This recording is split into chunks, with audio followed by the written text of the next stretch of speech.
Cameroon, Bandung, Africa, Bandung, to the world, Bandung. Salut les amis, bienvenue sur votre plateforme. Le président nigérien n'est pas bien, hein? Abdurrahman Tiani, il n'est pas bien. Désolé pour la voix qui est cassée les amis, c'est par rapport au deuil, le climat, et, il y a beaucoup d'intempéries de son côté là. Donc, désolé encore, merci pour vos messages, merci pour votre soutien. Emmanuel Macron est stupide. C'est pas sa stupidité que les Africains ont pris conscience. Dixit Abdurrahman Tiani. Dans une interview fleuve, une interview de beaucoup de vérité, le président du Niger fait partie des pays de confédération, l'AIS, s'est adressé au peuple du monde à travers cet entretien. La vérité est nécessaire. La vérité est très importante si nous voulons sauver notre continent. Si nous voulons acquérir notre souveraineté, il faut dire des vérités. Tout le monde sait, même en France, que le président Macron est nul. Il n'est pas seulement nul, mais il est aussi stupide. Et c'est par cette stupidité, et je le dis ici, et je suis sûr, les amis, et certain, que le président Tiani, Assimi Goïta, le président Ibrahim Traoré, regarde nos productions. Ça aide à comprendre aussi, personne à la science infuse. Donc, stupidité, nulard, incompétent, qui a généré quoi? Quelque chose de positif pour le peuple africain. On sait qui nous sommes, nous savons que nous devons être indépendants, notre souveraineté, ce n'est pas quelque chose que nous devons jouer avec. Les amis, je vous suggère d'écouter cet premier extrait de la stupidité d'Emmanuel Macron expliqué par le président Tiani. C'est le petit stupide d'Emmanuel Macron qui a ouvert les yeux aux Africains. Petit stupide Emmanuel Macron qui a ouvert les yeux aux Africains. Si jamais nous perdons ces colonies, nos fils, nos petits-fils iront en Afrique chercher leur subsistance. La migration va changer de direction. L'Union européenne, à côté de la France, doit faire en sorte que cette vision africaine échoue. C'est ce qu'il dit. Et elle va plus loin. Cette vision, nouvelle vision des Africains de l'AES doit échouer.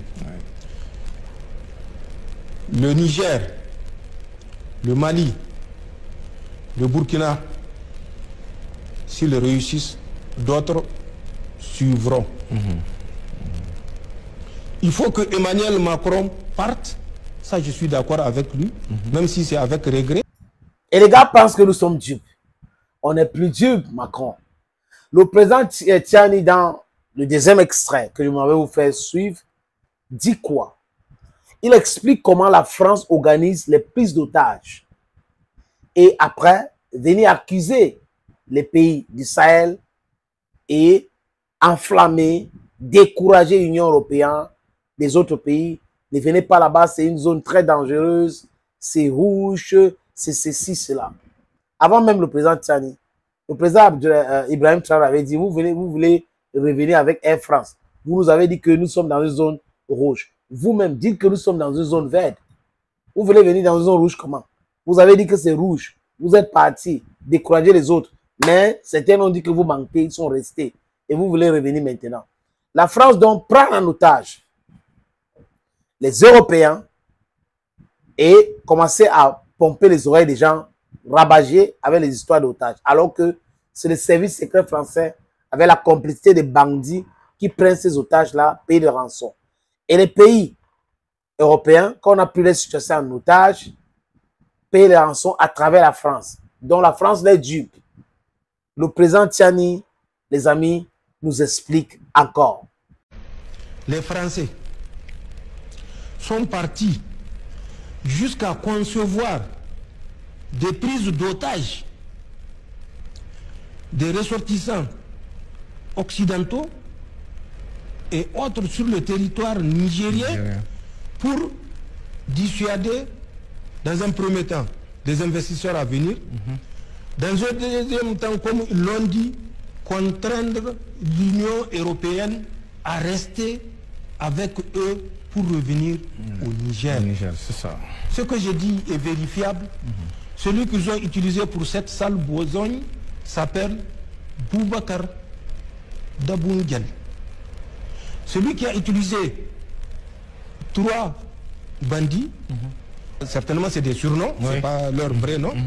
Il y a Momo, il y a Ibrahim, il y a Oumar. C'est eux qui ont d'abord en Algérie enlevé un Espagnol vers Tamanrasset. C'est eux qui ont enlevé une première Autrichienne, à Agadez.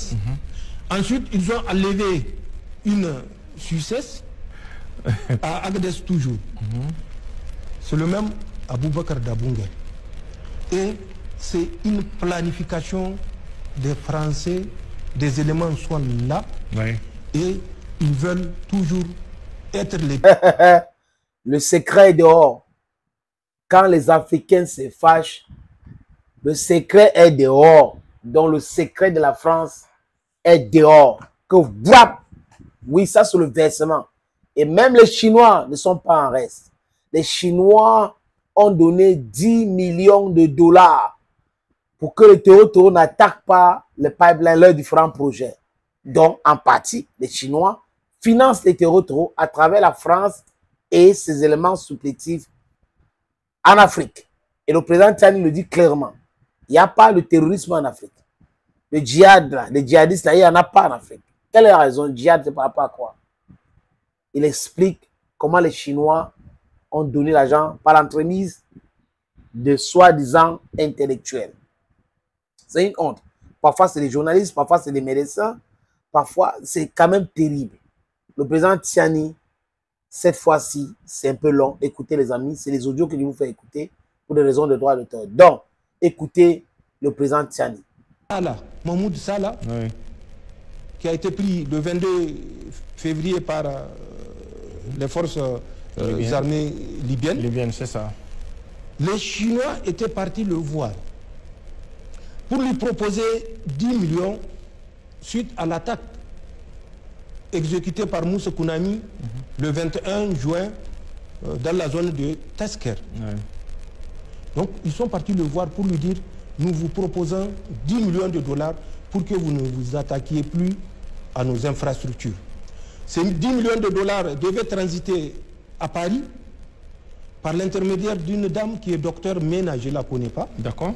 Elle se connaît, peut-être les Nigériens aussi la reconnaissent ou la reconnaîtront. Docteur Mena qui va servir de point focal en liaison avec les Nigériens qui sont en fuite et réfugiés entretenus par l'État du Nigeria. Mahmoud Salah fera le mouvement.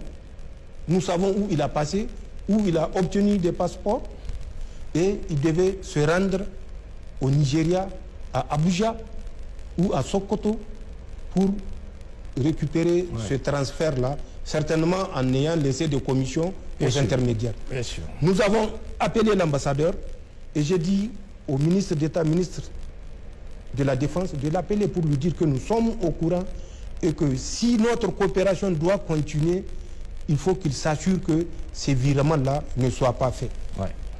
Ils l'ont suspendu, mais c'est suspendu, je l'ai dit, suspendu.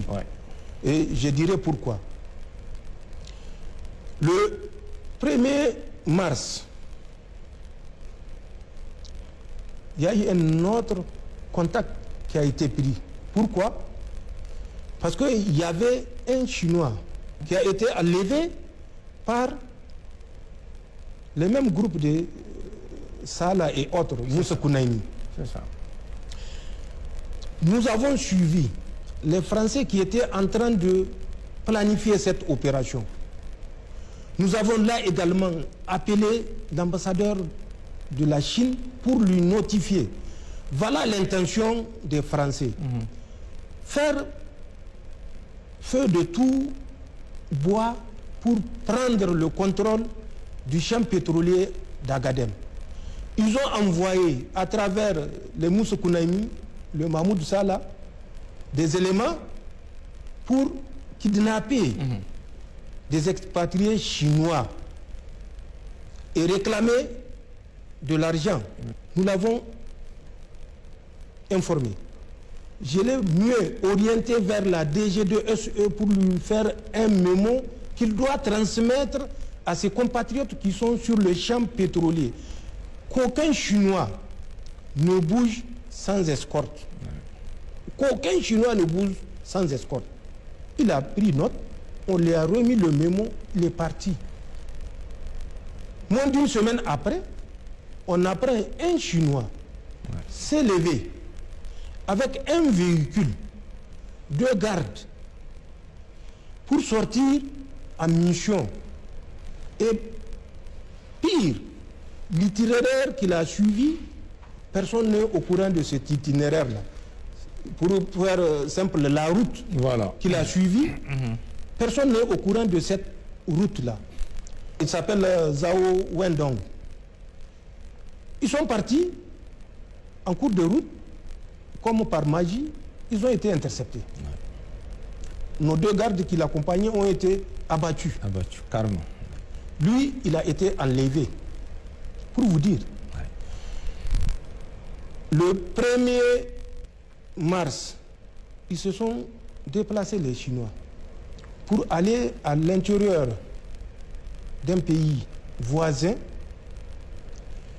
négocier avec ces mêmes bandits qui ont enlevé le Chinois pour leur proposer 15 millions de dollars et 150 véhicules 4x4 de type Toyota. Quand nous avions appris ça, là également, nous avons convoqué l'ambassadeur pour lui dire cette façon de faire n'est pas de nature à reconforter l'État nigérien à avoir confiance. Ils ont fait semblant de suspendre, mais nous avons appris le 22 de ce mois de mai, que le Chinois a été libéré sans que personne ne sache. Il a été tranquillement amené vers Djibela, il paraît, et déposé avec une réserve alimentaire. Le Chinois qui devait aller le récupérer a tout simplement dit aux gardes qui assurent toujours leur sécurité, nous allons dans tel secteur chercher quelque chose. Il ne leur a pas dit la mission. Pour vous dire comment les gens travaillent, nous c'est la conviction qu'on a de mèche avec ces bandits. Imaginez que le dispositif d'accompagnement soit un dispositif léger et que des gens qui sont de toutes les façons sans parole de l'autre côté tendent une embuscade à nos gens. C'est encore d'autres expatriés enlevés qu'on va déplorer. Et on va indexer le Niger, les FDS nigériennes d'incapacité. Parce que c'est ce qu'il faut faire comprendre au monde. C'est ça l'intoxication. Donc ils sont partis, ils l'ont récupéré. Ils l'ont récupéré. Ils n'ont pas informé les autorités nigériennes. Rien. Ils l'ont rapatrié ici à Niamey.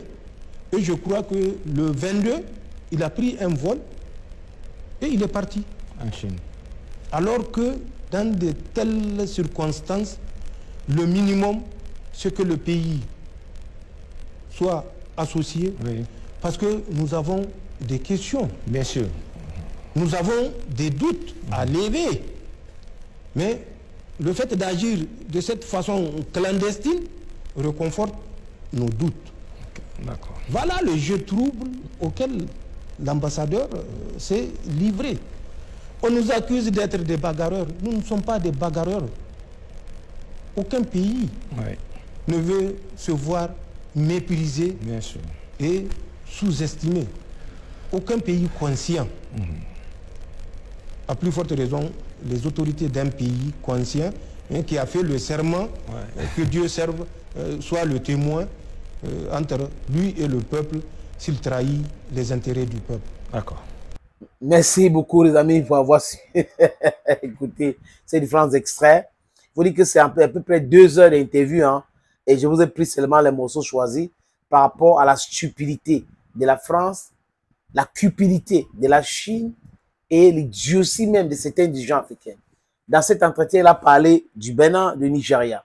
Et il a dit clairement que les frontières entre le Nigeria et le Niger sont restées fermées pour les mêmes raisons, comme les frontières entre le Bénin et le Niger.